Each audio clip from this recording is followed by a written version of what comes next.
you're probably going to be working so much harder, so many more hours within the business than you would at a traditional job. And so, you need that perseverance, you need that dedication.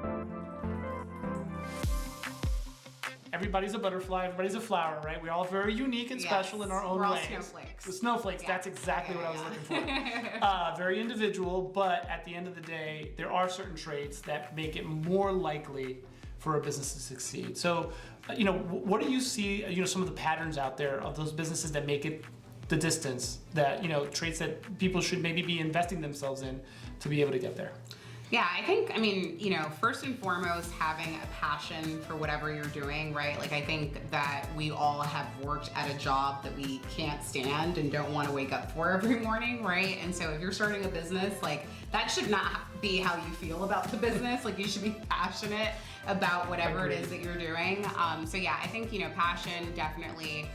Also perseverance, we kind of mentioned in like an earlier part of this conversation that, you're probably going to be working so much harder, so many more hours within the business than you would at a traditional job. And so, you need that perseverance, you need that dedication. And then I also think that there's like a level of like grit or like scrappiness that you need to have too, right? Especially at the beginning.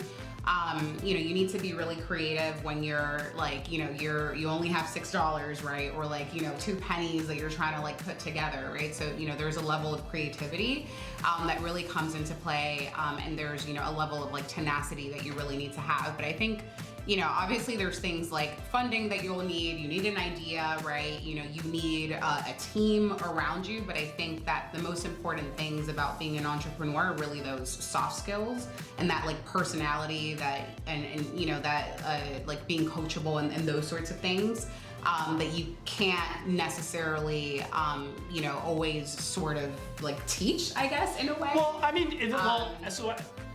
as a dad, right, life teaches you a bunch of things through your kids, right? I joke around that God gives his kids so that we know what it feels like to be him. Yeah.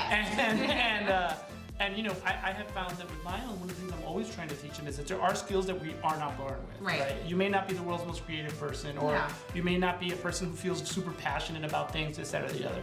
But I have found that you can practice those skills. Mm-hmm. And though you may not get to the level of it being a natural part of your personality, you're still able to mimic it to the point where now those things are beneficial because you're taking advantage of those, being coachable is a huge one, right? Like, because it as masters of our own domain, our little, fiefdoms, we believe, well, we have the right answer. Mm-hmm. And the truth is, none of us have the right answers. There's a few of us, who make it to the point where nobody questions their answers.